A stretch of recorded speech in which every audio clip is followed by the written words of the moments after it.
Well, I was based in Missoula, and I was commuting to LA to fly, and I was usually gone for 10 days, and I'd come home, be in Missoula for 10 days. So on this particular flight, which was a normal flight I always did, we would do a turnaround in Delhi. It was around the world flight, flight 1 and flight 2, but the East Coast cruise, the New York cruise, would meet the flight New Delhi and take it back. So West Coast cruise would go as far as New Delhi and then go back. So we had a nice layover in New Delhi, and we flew over the war and looked down at it, and the captain would always point out big firefights. You know, we'd be up at 35,000 feet.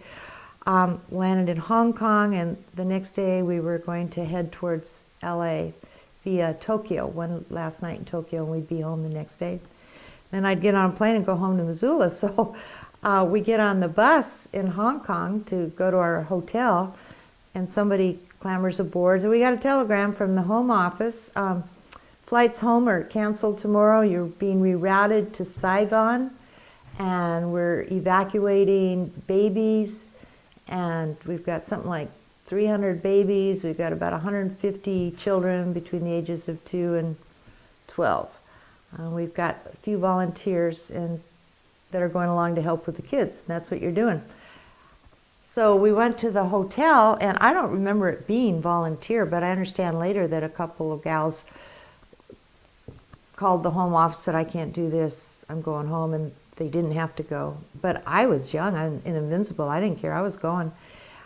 But then we got to the hotel. We looked at the TV in the lobby, and they had all this footage of this C-5A, which is an Air Force big cargo plane that had just crashed on the tarmac in Saigon, and it was full of babies that was going to the States, and half the babies died.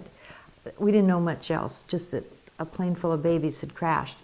We didn't know if it had been shot down. We didn't know anything. So we were nervous. We already knew that Da Nang had fallen. You'd already seen all the footage at home of people hanging onto airplanes trying to get out of Da Nang, you know, the civilians.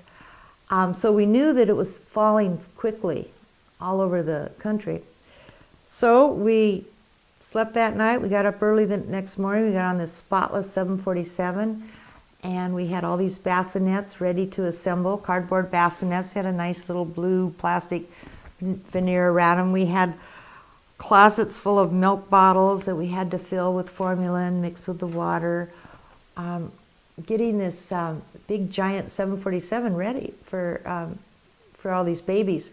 We get to Saigon. I was able to take a picture of Saigon. I can't remember if I took it as we descended or going back out. I'm pretty sure I took it as we went in, because I think I was way too busy when we got out of there. So the pilot just aimed for the runway, like I just can't believe that he could make a 747 do that. And just in case we were going to take fire, and we landed, and we went by that burnout shell that was still smoking of the C-5A. And we parked at a far corner of the tarmac, way far away from the building.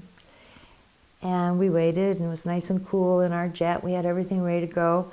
And then here came these little rickety buses just full of all these babies. And we opened the door of our cabin, and you know, we're as tall as a 6-story building. So we got these big steps, and we open the door, whoosh, all this tropical air comes in. And here comes people up the stairs holding babies, one under each arm, just handing them to us. And then they'd go back down the stairs, and we'd take these babies and get them in the bassinets, and we'd go back to the door, and we'd get more babies and more. And they just kept bringing us these babies, and we just kept putting them, and it just never stopped. And in my mind, I'm just going, where are the mothers? Where are the mothers? I mean, if this isn't a jolt as to what, you know, war does, my God. It was just, it went on and on and on, and we filled up all the bassinets, and we'd put 2 babies in a bassinet, and then we had to put 2 or 3 babies under a seatbelt, and we had babies in seats under the, you know, under where your feet normally go. They were in bassinets. We had babies on the seats. And then came the older children, and that was just as traumatic. Well, first of all, with the babies, I had been so sheltered I'd never seen a baby with a cleft palate. I'd never seen such ill babies. They were so emaciated. A lot of them looked good, but a lot of them were very ill. So we had to figure out who was really deathly ill and get them up to the first class, which we had turned into a triage for where our doctors had set up IVs, and then came the older kids, and we had them on crutches, and of course they're all crying. Everybody's completely emotional wreck, and the babies are all howling. Finally, when we got everyone aboard, and as I understand, we took a lot more than they said we were going to take, thanks to our station manager. He smuggled aboard a lot of his Vietnamese crew and their family as well. And the South Vietnamese to the very end were just being so, what is the word for, every dot had to be dotted, every T crossed on their paperwork. They needed all this paperwork. So the way I understand it is the people that brought these babies aboard just started making up paperwork to satisfy the bureaucracy that was left of this failing government.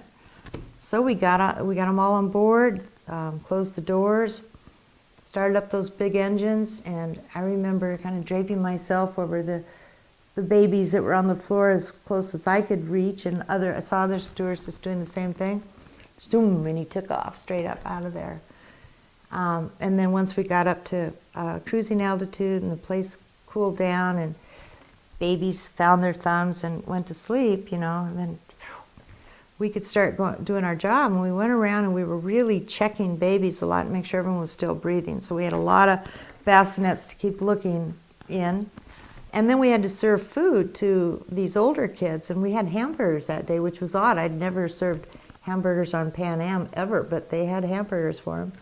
And they weren't cooked from scratch in the galleys like most things were, but they were pretty good, I think. So we would serve hamburgers to the older children, and then we had about 3 big barrels of clothing. So when a little baby would soil his clothes, we would just grab something that would fit, and we had diapers, and we were constantly changing clothes, putting diapers on as a lot of them had diarrhea. And before you knew it, we were coming to Guam, and that's where we were getting off. So he landed in Guam, and I understand that plenty of people came aboard to help, volunteers from our bases in Guam. A lot of the wives, daughters of military guys came aboard and helped during that layover, and then a brand new crew came on and did the next leg, and we went to a hotel, and that was it.